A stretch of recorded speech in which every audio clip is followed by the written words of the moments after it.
Hello and welcome to this event by Community Policy Forum. We're going to be discussing representations in politics with particular reference to Muslim representation, participation, and more generally that of minorities and women. The Community Policy Forum is an independent think tank seeking to promote evidence-based and community-centered approaches to policymaking surrounding the structural inequalities facing Muslim communities in the UK. We attempt this through connecting policymakers with academic research and experts, and through providing platforms for engagement with diverse Muslim voices on areas of contemporary importance. I'm really excited to have our wonderful guests, and I'm going to start off the discussion with Caroline Nokes MP. Caroline has been the Member of Parliament for Romsey and Southampton North since 2010. She is currently chair of the Women and Equalities Select Committee in the House of Commons and is also co-chair with Naz Shah MP of the APPG on Muslim women. Among her previous roles, Caroline served as Minister of State for Immigration in Theresa May's government between January 2018 and July 2019. Before becoming an MP, she served as a councillor on Test Valley Borough Council, representing the Romsey Extra Ward between 1999 and 2011. So good to have you, Caroline. I really want to ask you, I want to start off, by asking you whether you could tell us a little bit more about your journey into becoming an MP. Thanks, Samia. And look, I always describe myself as the accidental politician. I didn't want to be an MP growing up. I sometimes think that's maybe an omission on my part. And I'm certainly surrounded in Parliament with colleagues who have always had a burning zeal to be part of our democratic system, to be part of Parliament. And I really didn't. And although anybody who looks at my background will start laughing at that claim, because look, I am the daughter of a former member of the European Parliament. I did a degree in politics at university, and I always think it's really important to clarify, why did I do a degree in politics? Well, because I'd done it at A level and I'd found it easy and interesting. I'm not sure that the degree was so easy, but it was still interesting. So look, I've always been interested in kind of the big issues that surround us, some of the challenges that we face from a societal, a political, a community perspective. And I first stood for Parliament in 2001 in the neighbouring seat, Southampton Itchen, and bits of that seat are now in the Romsey and Southampton North constituency, and stood in Romsey in 2005, didn't win by 125 votes.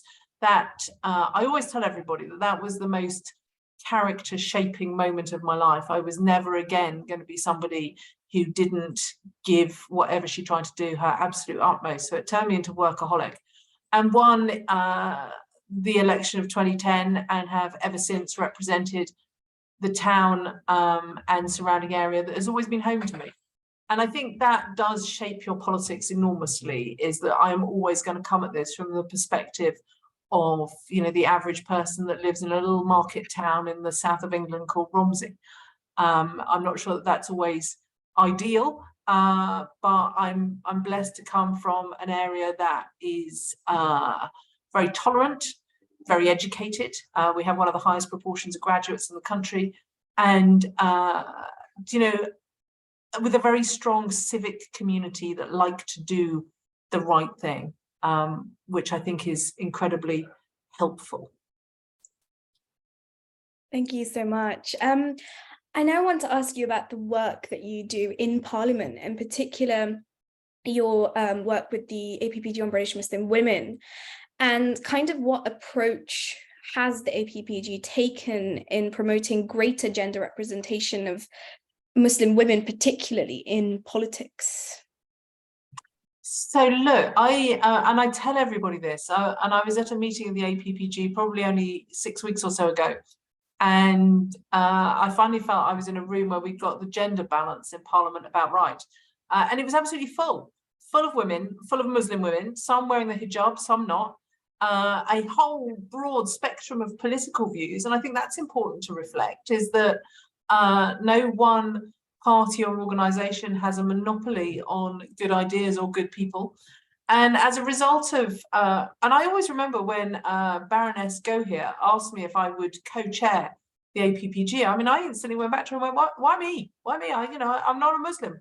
I did find somebody else to do this. And she said, no, Caroline, we want you because you are always prepared to stand up for the issues you care passionately about. You're prepared to stand up for injustice and the measures that are needed to tackle that and to make sure that we continue to make progress. And one of my burning desires in Parliament is I want there to be more women. I want there to be more diverse women, more women from different backgrounds. I think we have a long way to go in making Parliament a welcoming place for everyone, regardless of your background, regardless of your gender, regardless of whether you are have a physical or any other sort of disability. We've got a long way to come to make sure that we have a Parliament that can speak for the whole of the United Kingdom. Thank you so much.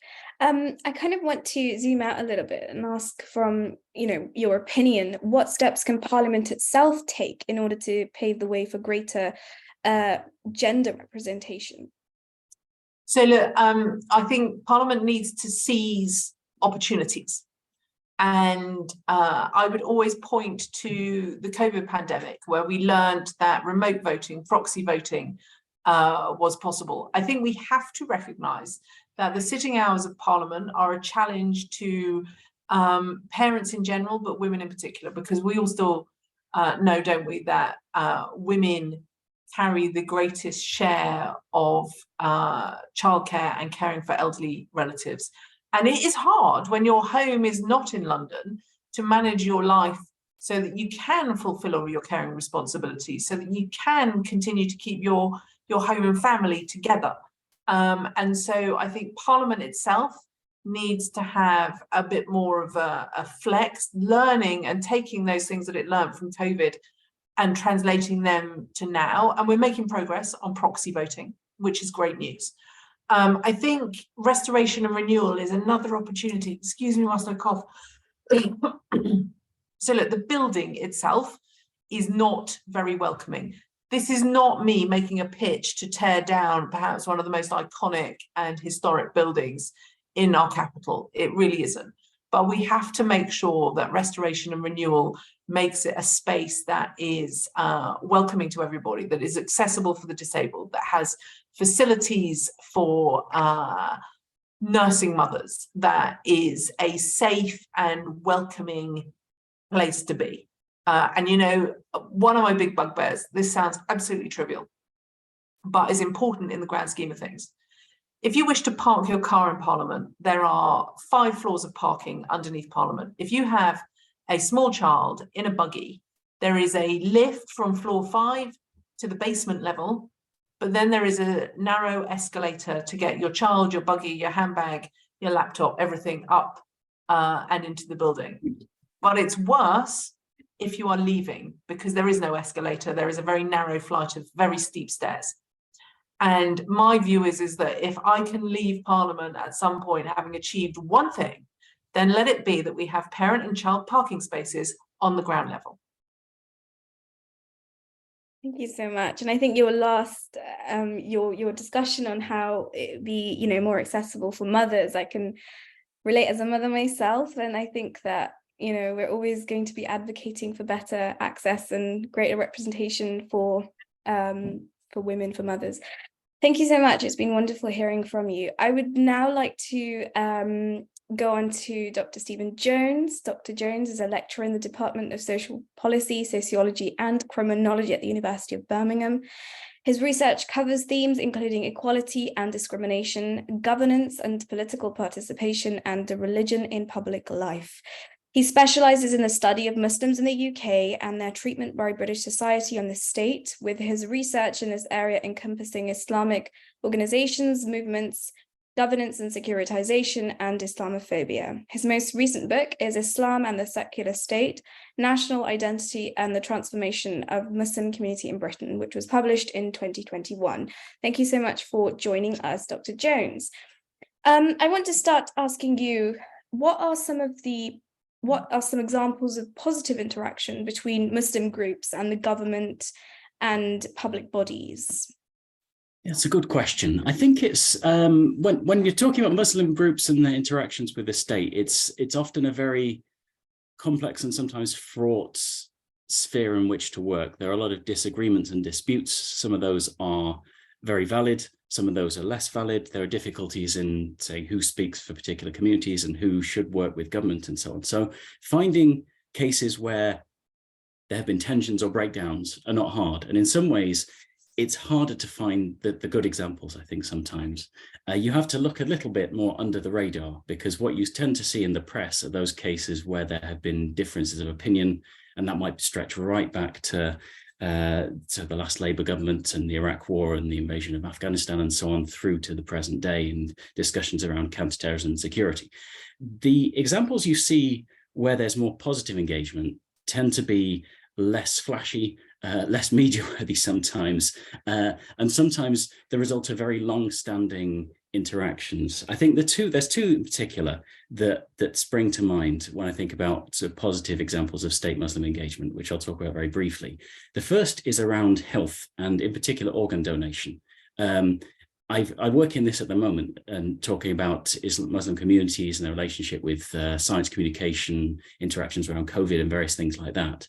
And organ donation is the one case where there's a very long-standing relationship between the NHS and not one single Muslim organization, but lots of different religious representatives and different organizations like the British Islamic Medical Association, all sort of working to try and negotiate something which can be quite fraught, because positions about whether organ donation is Islamically acceptable have been debated for literally hundreds of years and are sometimes quite contentious. Gradually, there's been a move towards religious authorities in the UK saying that organ donation is not just acceptable, it's something we should encourage.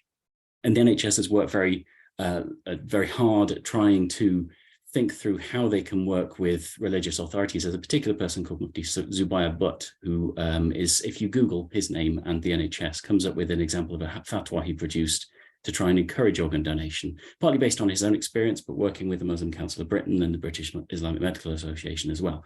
So that's one example, and that's a more religious representation, if you will. The other one I think I'd possibly point to is in the sphere of relations between Muslim organizations and institutions and the education sector. That is one area which can be quite fraught in its politics. There have been cases where politicians have suggested that Islamic educational institutions are centers where potentially even radicalization happens, or which are somewhat removed from the wider public sphere and somewhat isolated. Gradually, though, whatever truth that did have, it started to change. There's been significant reform in Islamic educational institutions in the UK over the last 10, 20 years, largely driven by kind of bottom-up pressure, the need for those people who go and study for particular seminary qualifications or are just part of schools that are associated with those seminaries to try and develop sort of world useful qualifications in a sense. And there've been really interesting work going on, supported by government, by departments like the Ministry of Housing, Communities and Local Government back in 2019, 2021, to try and link together seminaries and universities. That's a very long-standing piece of work and is starting to come into fruition. My own institution has an agreement with Muslim Seminary about how it develops Islamic studies qualifications, for example. But that's one of many different examples I could cite. So they're probably the two that I would single out. Thank you so much. And I don't mean to go from a positive to a negative, but I do think it's important to discuss this. And I want to ask, what is the impact of Islamophobia on Muslim representation in politics? Well, that's a big question and a difficult one, because it's definitely there. You can show this. It's not always very easy to see in some respects. I mean, I ran a survey around this time last year. The report for this was published, looking at the extent of Islamophobia in the UK, and it's one of the outside of perceptions of gypsy and traveller communities. You can say that the British public tends to have the most negative perceptions about Muslims. The people are more likely to say they have a negative view of Muslims than any other group outside of traveller communities. And so if you're working in that context, it's always going to be quite challenging to try and think through relationships with the state, or just if you're a Muslim individual who's going to move into politics, the kind of pushback that you might get. We've seen this the case of many very prominent Muslim politicians who've spoken about their own experiences and the kind of abuse they may get on social media and so on. So that's certainly there. I think there has been one thing that's definitely the case is that there's greater representation at what you might kind of say the personal level of Muslims within politics. That's a sort of steady increase over time from the 1970s to the 80s to today. However, I think one of the things that's become, in a sense, sort of more fraught have been relations between civil society organizations and the state. And one of the real challenges, I think, is that we have to deal with is how to negotiate those kind of relations in a way that does not involve crude misrepresentations of civil society organizations. That sometimes happens in our press. Well, as I say, sometimes it happens quite frequently and has been happening for many, many years, where particular organizations will be talked of as being sort of sympathetic to radical causes or those kinds of things, where we don't really have the kind of literacy in our country and certainly in our media to try and think about the kind of differences within our Muslim public sphere, the kind of political leanings particular groups have and the way in which civil society organizations change. That's the situation where it's really difficult and where I think there is a lot of room for progress, shall we say. Thank you so much. You mentioned civil society groups, and I do want to ask, how are civil society groups changing? And from like the beginning and to kind of now as we see them, what's the change that they're undergoing? That's an interesting and very, I think, important question, something that's not as widely recognized as it should be. And one of the things I try and write about are these kinds of changes, because there have been relationships between the state in the UK and Muslim organizations that have been quite formal since around, probably the Blair government of 1997. There have been interactions prior to that, but normally quite superficial and not very well developed. Around that time, most civil society organizations were led by people who had moved to the UK as children. They were often part of not necessarily militant movements, but certainly sort of radical movements that had emerged out of the back of things like the Rushdie affair in 1989 and the politics that have came out of that. And the development of those kind of relationships was sometimes somewhat a little clumsy and a little bit sort of one directional, in the sense that one kind of favored partner would work with government on a particular issue. And that led to sometimes quite justified criticisms from outside Muslim communities saying there were sort of privileged relationships going on, sometimes within Muslim communities saying that these particular people are being favored over others. I think what we've seen over the last 10 to 20 years in particular is firstly a kind of generational change, so that Muslim civil society organizations, but not just those organizations, so Islamic educational institutions that I spoke about earlier, now nearly always led by people who were born in this country, and they might be getting on in years like me, sort of 40s and 50s, but still very firmly embedded in this country.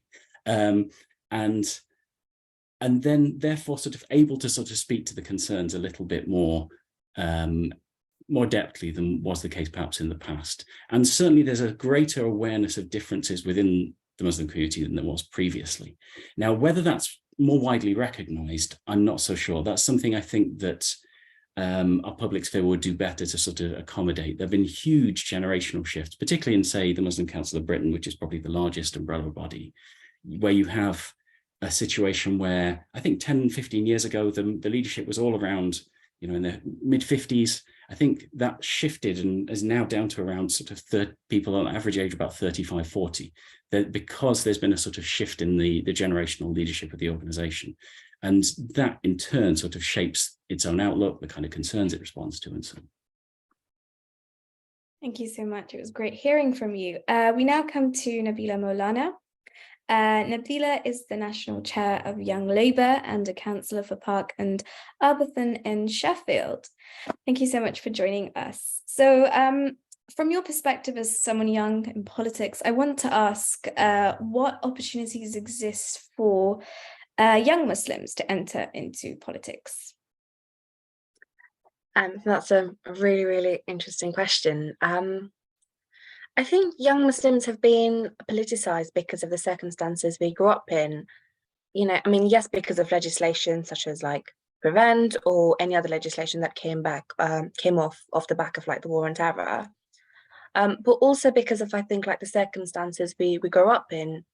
You know, we know that the majority of Muslim communities in this country are very much working class, and I think it was a report by the Muslim Council of Britain which found that I think it was like 50% of Muslims lived in 10% of the poorest housing in the country. And I think for a country where so much of your life is still determined by your postcode, that is quite an awful statistic. And, you know, we know the awarding gap exists at universities, and, you know, it's, you know, harder to find a job with a Muslim sounding name. So when we talk about politics, I think we often think of Westminster, you know, like the House of Commons or the House of Lords. But actually, you know, politics is so much wider, right? And almost everything's political, really. Like the quality of air you breathe is a political issue. And I think when we're talking about the engagement of young Muslims, you know, they can join a trade union and organise in their workplace. They can join a community group and organise in their local area. There are climate action groups, tenant unions, and so much more. So I think, you know, in that view, there's lots of opportunities for young Muslims to really get involved. And, you know, we see that time and time again where young Muslims do get involved with civic society, and they do get involved with organising, whether that's on their campuses and their communities, and, you know, engage with public life. But I think in terms of party politics, I think young Muslims will engage in political parties that they feel like best represents them. And I think that's a responsibility that I definitely feel, I suppose, where as someone who's quite active in the Labour Party, I think it's, I suppose, a duty incumbent upon me and other people in political parties to make sure that our parties aren't safe havens for, I suppose, like racism or Islamophobia. And it's only if young people feel like those parties represent them and speak to their interests and speak to their issues that they will then engage with us and engage with what we offer, I suppose, to the country. Thank you so much. I really want to touch upon your roles that you're involved in personally, and I want to ask you, what are you most proud of achieving in your role as chair of, you know, Young Labour, but also as a councillor? So both those roles are fairly new to me. I've been chair of Young Labour for coming up to, I think, a little over 6 months, which sounds like a lot of time, but actually in the Labour Party it just isn't. I think what I'm probably most proud of just throughout my involvement with Young Labour is the work we've done to reach out to other young people. You know, at the last general election, we saw thousands and thousands of young people come out to vote. And, you know, we know that, again, like not just young Muslims, but young people generally are being politicised by our circumstances. And we ran a number of like schools. It was almost just like spaces for young people to come together. And, you know, we often talk about the Labour Party being a broad church, but you really could see that broad church and the discussion taking place in those rooms. But it wasn't just the event existing, it was the way, I suppose, young people like conducted themselves, the way conversations were had and disagreements were had, but there was like a common thread of wanting to work together and wanting to push society for the better. And I think that was, I was just incredibly proud, really, to have committee members, you know, come together and do that kind of work. And I think that's something I hope to continue over the next 18 months I have left in this role. That's really wonderful. And I think it's so encouraging to hear you speak about that. But I do want to ask you one final question, Nabeela. And it's kind of, you know, taking a holistic approach where we speak about the positives and all the encouraging things, but also, you know, be realistic and think about kind of barriers and challenges that might exist for young people, and maybe even challenges that you yourself experienced and how you've overcome them. And if you could maybe touch upon that, that would be really great to hear. Yeah, I think I've like I always not struggle so much with this question, because I think it's quite apparent, right? Like no one's under any illusion that it's really easy to be a Muslim woman in like a relatively public facing role, whether that's as a local councillor or, you know, in Young Labour. But I do think I've been quite lucky in the sense where I've had people around me who've always been incredibly supportive and who are willing to come out and sort of like stand by me or help me navigate quite difficult and supposedly like tricky situations. But that's something I know that lots of other young people wouldn't necessarily have access to. And I suppose, you know, a lot of my political journey has been quite privileged in that I did have access to meeting these kind of people at university. I went into, you know, I spent years as a youth worker, but I had access to like senior managers who were quite willing to like pass on their experience and their expertise, and, you know, all of that sort of, I suppose, shaped my political journey. As much as my politics were shaped by the area I grew up in and I still represent, and it being one of the most deprived, actually the most deprived ward in Sheffield, I also know that I had lots and lots of support poured into me by school teachers and all the rest of it. So I think my political journey, I was probably a lot more lucky than the majority of other young people would be. But in terms of general challenges for young people, like, you know, I mean, I think like Caroline spoke about it a fair amount, where Parliament just isn't really designed for everyone, is it? And, you know, we see that in the way people are even sort of like invited to engage in politics, where like, and it's such a cliche, but every time you speak about something, if I engage with panels as a young person or as chair of Young Labour, my reception is often treated as, oh, but you know, young people are quite idealistic, no wonder you want this thing. But actually I can take this exact same views into my workplace, and I can sit at like the highest levels of decision making, or, you know, I can sit in like meetings with different ministers or whatever, but because I'm there in a completely different capacity, my experience and my views are suddenly like so much more valuable. And it's like, God, that's such an incredible idea, that's so perspective, of course. And you know, it's such a cliche, but I do think that's true. And you know, I do think it's incredibly off-putting for young people to speak so passionately about their life experiences, and to be told, oh, but you know, you're just really idealistic, and it's because you're young, and just you wait until you grow up 20 more years and you'll be singing from a different hymn sheet. And I think that's probably off-putting for lots of young people. Thank you so much for that very honest response. I do want to wrap up, and, you know, with elections coming up in May in England, and I want to ask Caroline, what do you think Muslim communities can be doing to engage in democracy in order to kind of boost political participation? Talk about it. Talk about it with your families and friends. Don't let your voice be drowned out. So look, I think, and I know it's just popped into my inbox last night, and the sad thing is I can't go, is that I've been invited to the iftar at my local mosque next week. And, you know, I would always say that to Muslim communities, and in Southampton, we're really lucky. We have a really strong council of faiths and a really strong community that, regardless of faith, we all get together. I always say food is a great leveler. And it is, the most important thing is to make sure that your voice is heard by your elected representatives, those council candidates, the MPs, the mayors, etc. Is that sometimes we can be too reticent and we wait to be asked. And sometimes communities are too reticent,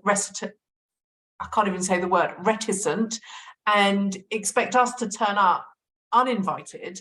And, you know, use the elections as an opportunity to issue an invitation, to ask your candidates to come and speak to you, because actually it's that face-to-face, I always say that, it's face-to-face engagement, and I count Zoom as face-to-face, and actually listening to people's views, listening to the issues that impact them are the things that are most likely to change my mind. Thank you so much. And I think those action points are really encouraging and necessary. So as much as I'd want to keep this going, that does bring us to the end of this discussion. Thank you so much to our guests for your time, honesty, and for sharing with us your knowledge and experiences. And I sincerely hope that these conversations will be catalysts for change and greater representation in Parliament, and that it also imbues hope and encourages more people, young people, those of minority communities, more women to enter into politics. Thank you also to our viewers, and please do look out for our future events and podcasts.